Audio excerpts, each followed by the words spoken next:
Welcome to the Bite-Size Brilliance podcast. I'm your host, Dr. April Darley. I want to talk about an article I read recently about boredom. One of the things mentioned in this article was a study that was done in 2014. The participants of the study were given a choice of would they prefer to be alone with their thoughts for 15 minutes or to give themselves an electric shock that would be painful. And an overwhelming majority of the participants chose the electric shock. I could not believe it. I would not be one of those people. I would rather be alone with my thoughts. I have no trouble being alone with my thoughts. I mean, mindset work is my jam. That's what I do. My thoughts can inspire great things, articles, blogs, ways to help people. But for some people, when you are not a big fan of your thoughts, or you have not done a lot of mindset work, or most of your thoughts tend to be painful and you have not learned tools or practiced those tools consistently to rewire your brain away from pain and toward pleasure, then yeah, I can kind of see why some people chose the electric shock. Because in their minds, they're like, it's a quick pain and then it's done. So they might be going, yeah, I chose the easier way out. Because to those people, their thoughts were so painful that 15 minutes was way too much. One and done. Painful shock. But depending on how painful they made that shock, I mean, that spot could hurt for far greater than 15 minutes, right? I don't know. But where would you land in that study? What would you do? Be alone with your thoughts for 15 minutes or take the electric shock? So the whole point of this article was about boredom. Why do we fear it? Why is it a problem for some people? And I'll never forget when I first started hearing some of my clients talk to me about boredom. Through my bespoke brain system, there is a series of questions that I can ask someone to get to a core fear. And one of those questions is, what would be the worst part about that? And I'll never forget, I was seeing this little boy, and his mom was a longtime client of mine. I don't usually see children, but I made an exception for her. This was many years ago when I was still practicing as a doctor. And she said, I want you to help my son. He's got these anger issues, and I want to get to the bottom of them. So during one of his sessions, he was telling me that he was having trouble controlling his emotions. And when he had these outbursts, his mom would do typical parent things like she would take away privileges. She would take away video games and iPads and things like that. And she'd send him to his room and he'd be alone with his thoughts. And I'm like, why is that so bad? Like, what's the worst part about that? And he's like, because it's so boring. And then he started off this emotional cycle that when he got bored, that made him even angrier. And then he would even have further outbursts. And I thought, that's interesting. And then later on over the years, I started to do the same thing.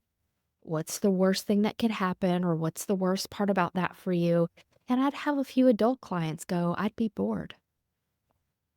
So, what is the worst thing about boredom? Why is boredom seen as distressing, as equally distressing as physical pain? This article was really discussing how you can interpret boredom, just like you can interpret physical pain. But the goal of boredom and physical pain is actually the same. So pain isn't a big old jerk, right? It doesn't have its own agenda, but pain is really your body trying to help you. When we're talking about physical pain here, your body's trying to bring something that is not right to your conscious brain's awareness. And if you've got elbow pain, there's something in your body that's going, hey, human, pay attention. There's something that's not right in this area. Why don't you do some detective work, digging, and figure it out? So, unfortunately, we've made pain the enemy. But if you can rewire that mindset, that if pain is a valuable ally, that sharing some information with you and get into detective mode, what is the purpose? So The purpose of pain, as this article was talking about it in relation to boredom, was to make you aware that you have desires. This article defined boredom as the desire for desires, and pain is trying to spur you into action to pursue a desire. And boredom was really not about a lack of options. In fact, it's quite the opposite. When you're bored, you do have options, things that you could do, but you look around at the options and they've lost their novelty. There's nothing new or exciting about them. And your brain loves novelty. It doesn't like to do the same things always. I mean, your survival brain loves routine, but your subconscious, your emotional brain craves variety. So you can see how inner conflicts can arise from that. One part of you loves safety and routine. One part of you needs variety and excitement.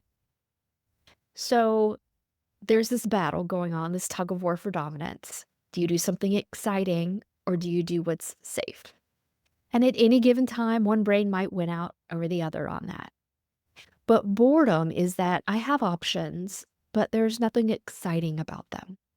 Well, it's interesting that when other people try to suggest things for your boredom, you outright reject them. And that is because boredom is a situation that you need to get yourself out of. This article backed that up, right? The scientists have done all this research on when someone tries to suggest things that you can do, you're gonna not do it. So you have to get yourself out of boredom. And they recommended that you make a list of things you could do when you were bored. But there again, you have options. You're just not that thrilled about them.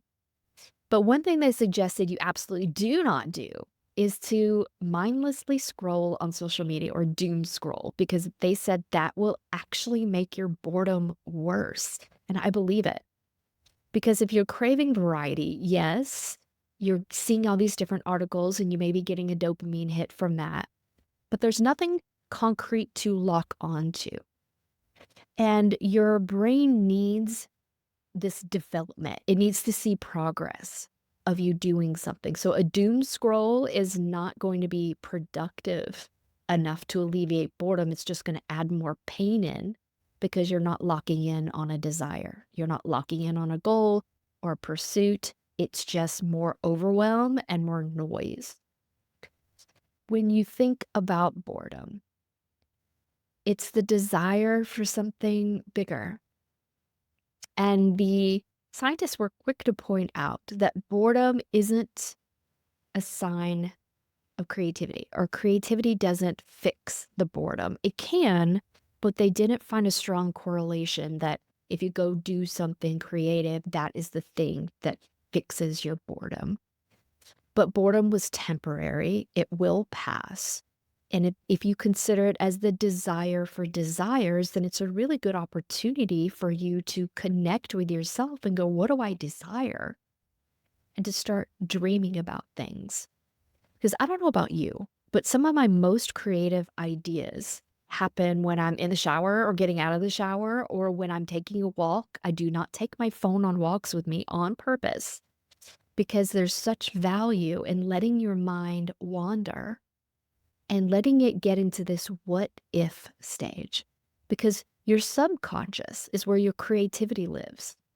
And when you allow yourself to relax enough and feel safe in whatever activity that you're doing. So when I go for a walk, I'm out in nature, I feel safe, or I'm in my own home behind locked doors in a shower, my brain feels totally safe to wander and consider what are possibilities, what excites me. What would I really love to do?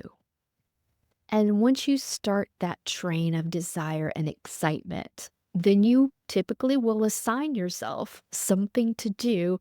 And it's that action that catapults you out of boredom. So, just to put it really simply, action gets you out of boredom. Go do something. And I used to work in a restaurant at one point, and if you have ever done that, you have had someone say this to you: if you've got time to lean, you've got time to clean. And you're leaning because you're bored, or maybe it was after a rush and you're tired. But them telling you to go do something, putting you on some course of action can help alleviate your boredom. So, what I want you to realize is that boredom does not equal death. It's not the worst thing that's ever happened to you. If you do find yourself in a bored state, you're responsible for getting yourself out of it. So, think about how you would like to do that. The researchers suggested having a list of things that you could do. It's like you've got time to lean, you've got time to clean. And those restaurants normally had a checklist of things that needed to be done, right? Not your favorite. But you can also put pleasurable activities on there. What's something you've wanted to learn how to do? Play the guitar, speak a different language, cook a new recipe. So there's always things to do. But if you tell yourself that I have nothing to do, you're just getting trapped in the pain of boredom. You're focusing on the pain, but remember, the pain is not the point. It's what's behind the pain that's the point. When it's physical pain, it means there's an area of your body that needs your attention. When it's emotional pain, there's an area of your psyche that needs your attention, your subconscious, your unconscious. There's different ways that you can do things that would make you happier. Pain isn't the enemy. It's not a jerk, whether that's mental, emotional, or physical pain. But are you taking the time to figure out what's behind it? And when you do that, you need space. So boredom can give you that space if you will allow yourself to have it. Constantly being busy blocks that space. It doesn't allow you to grow in the way that would potentially be most helpful for you. So I would say if you occasionally experience boredom, great. You're not going to physically die from boredom. And it's an opportunity for you to really engage with your deepest desires, but only if you'll allow it. So think about that, my friends, the next time you feel bored, and let me know if some of these tips worked out for you. Let me know what you do to get out of boredom. Drop it in the comments below. And if you enjoyed this episode in general, or if you enjoyed the Bite-Size Brilliance podcast, please leave a review. Share this with your friends. I would be so grateful. And every review and share helps someone else find this podcast. And that's what we're here for, to all help each other because we're all in this together. Until next week, my friends. Goodbye.